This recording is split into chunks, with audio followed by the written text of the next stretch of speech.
वक्त की बड़ी खबर आ रही है। ईरान ने फिर से स्ट्रेट ऑफ हॉर्मुज बंद कर दिया है। लगातार तनाव बढ़ता हुआ नजर आ रहा है। इस वक्त की बड़ी खबर, मिडिल ईस्ट में एक बार फिर से तनाव बढ़ता हुआ नजर आया। ईरान ने स्ट्रेट ऑफ हॉर्मुज को फिर से बंद कर दिया है। इसी बीच गत दिनों यह देखा गया था कि स्ट्रेट ऑफ हॉर्मुज पूरी तरीके से खोल दिया गया था। ईरान ने कहा कि अमेरिका ने अपना वादा पूरा नहीं किया है। नाकाबंदी हटाने की बात यहां पर अमेरिका की तरफ से सामने आई थी। ईरान ने कहा था कि अमेरिका अपनी नाकाबंदी हटाए, लेकिन ईरान ने कहा कि वो अपने वादे से बार बार मुकर रहा है। तो ईरान ने फिर से स्ट्रेट ऑफ हॉर्मुज को बंद कर दिया। मिडिल ईस्ट में तनाव के बीच ये बड़ी खबर सामने आई है। ईरान ने फिर से स्ट्रेट ऑफ हॉर्मुज को बंद कर दिया है, जहां स्ट्रेट ऑफ हॉर्मुज सभी के लिए पूरी तरीके से खोल दिया गया था। और ये भी तस्वीरें वहां से निकल कर आई थी कि तमाम जो कमर्शियल शिप्स हैं वहां से गुजरने दिया जा रहा है उन्हें, लेकिन अब एक बार फिर से इसे बंद कर दिया। और सुधाकर जी लगातार हमारे साथ बने हुए हैं। सर, एक बार फिर से तनाव की स्थिति बनती हुई नजर आ रही है। स्ट्रेट ऑफ हॉर्मुज बंद कर दिया, जहां स्थिति कुछ सुधरती हुई नजर आ रही थी, और ईरान कह रहा है कि अपने वादे से अमेरिका मुकर रहा है। देखिए, ये अमेरिका के ऊपर कोई भरोसा नहीं रखा जा सकता है। ये समय ईरान का तो है ही है, उसको तो बदनाम कर रखे हैं, लेकिन यूएस भी कोई कम नहीं है। ये भी एक विद्रोही की तरह ये बिहेव करते रहते हैं। इनका मेन जो है वो चाह रहे हैं कि ईरान अपना जो न्यूक्लियर एनगेजमेंट कर रहे हैं इसको ना कर। तो ईरान बिल्कुल सही कह रहा है, इंडिपेंडेंट सोवरेन देश है, और जिस मामले पे उन्होंने राजी हो गए थे 2015 जेसीपीओ के लिए, और उसके बाद पिछले साल लड़ाई के टाइम में जो बात हो रही थी उसमें भी राजी हो गए थे। अभी 26 फरवरी को भी राजी हो गए थे, बातचीत जो चल रहा था, जो ओमानियन फॉरेन मिनिस्टर इंटरलोक्यूटर की काम कर रहे थे, उन्होंने मान लिया था कि ठीक है, आप जो कह रहे सही है, लेकिन ये बिल्कुल ही बंद करना जो है, उन्होंने nuclear non proliferation treaty sign कर रखे हैं। उसके तहत एनर्जी रिक्वायरमेंट के लिए और रिसर्च एंड डेवलपमेंट के लिए ये अपना एनरिचमेंट एनर्जी की रिक्वायरमेंट का 3 to 5% की जरूरत है, और रिसर्च एंड डेवलपमेंट का 20%। तो ईरान का कहना है कि चलो वो 20%, अभी जो जितना भी 60% या उसके ऊपर है, उसको और डाइल्यूट करके वो नीचे ले आएंगे 20% तक।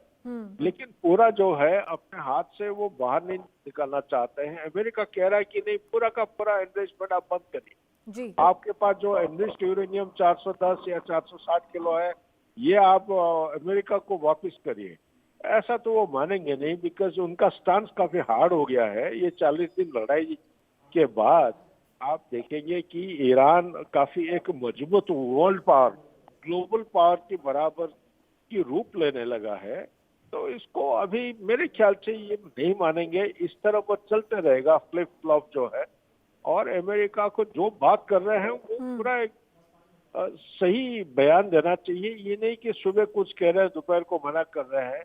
ये उनके ऊपर दबाव डाल के ये रखने का तरीका ईरान नहीं मानेगा बैक टू। बिल्कुल, लेकिन इसी बीच गौर करने वाली बात यह भी है सर कि ईरान कहीं ना कहीं एक ट्रस्ट वर्दी इमेज क्रिएट करता हुआ नजर आ रहा है। जहां समझौते की बात सामने आती है तो अमेरिका के लिए ये कहा जा रहा है कि अमेरिका बार बार अपने बयान बदलता है। ईरान ने यह भी कहा कि 7 बड़े झूठ अमेरिका ने ईरान के लिए बोले हैं तमाम समझौतों को लेकर, लेकिन जिन पर समझौतों की बात आ रही है वहां पर ईरान खुद आगे आकर कॉम्प्रोमाइजिंग सिचुएशन में नजर आता है, कॉम्प्रोमाइज करता हुआ नजर आ रहा है। बिल्कुल, देखिए, Iran economy point of view से काफी कमजोर हो चुका है।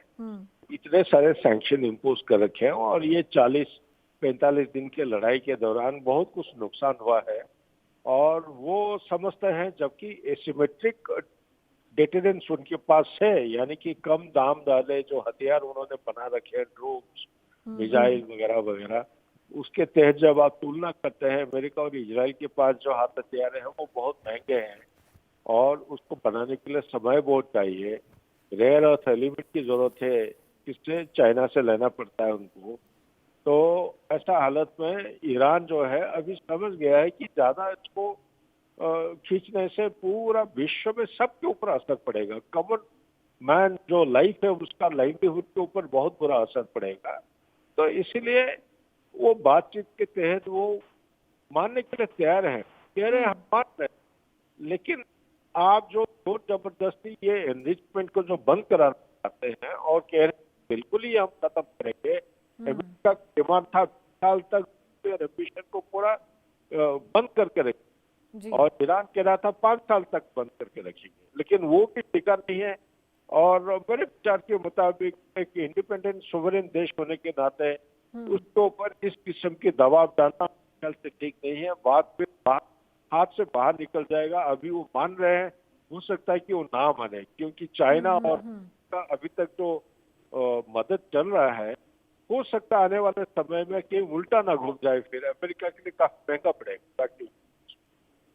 बिल्कुल सही कहा आपने सर। और साथ ही एक और बड़ा सवाल ये है कि बार बार अमेरिका की तरफ से ये जो सिचुएशन लाई जाती है, पहले समझौते की बात की जाती है, फिर कहा जाता है कि ईरान सब चीज़ों में मान रहा है, अपना जो यूरेनियम है वो सौंपने को तैयार है और इस्लामाबाद में मीटिंग जो है वो होने वाली है, समझौता बिल्कुल नज़दीक है। लेकिन उसके बाद में ये चीज़ें तो वो तो अब ईरान की तरफ, ईरान कहीं ना कहीं रिटेलिएट तो इस चीज़ को करेगा ही। तो आपको क्या लग रहा है कि आगे क्या सिचुएशन बन सकती है, क्या सुधार इसमें होता हुआ नजर आ सकता है जिस तरीके का अमेरिका का रवैया है? ये सुधार तब होगा जब कोई बातों का वजन हो और जिसका एक विश्वास रख के अमेरिका के साथ समझौता किया जा सकता है। लेकिन अमेरिका इस किस्म की फ्लिप फ्लॉप जो कर रहा है, सुबह कुछ, दोपहर को कुछ, शाम को कुछ, ऐसा नेगोशिएट करना बहुत मुश्किल है। और ईरान वो पहचान लिया है यूएस को, उसके ऊपर विश्वास नहीं कर सकते हैं। और तो बिल्कुल मुझे लग रहा है कि ये चीजें फिर हाथ के बाहर निकलने वाले हैं। ये लड़ाई फिर से जारी रखेंगे। अभी तो चलो सीज फायर है 22 तारीख तक, और हो सकता है कहीं ऐसा ना हो। ठीक है। अमेरिका के व्यवहार इतना अंदाज इतना जी खराब जी है जी। कि उसके ऊपर ट्रस्ट करके आप आगे नहीं बढ़ सकते हैं शांति के लिए। बाकी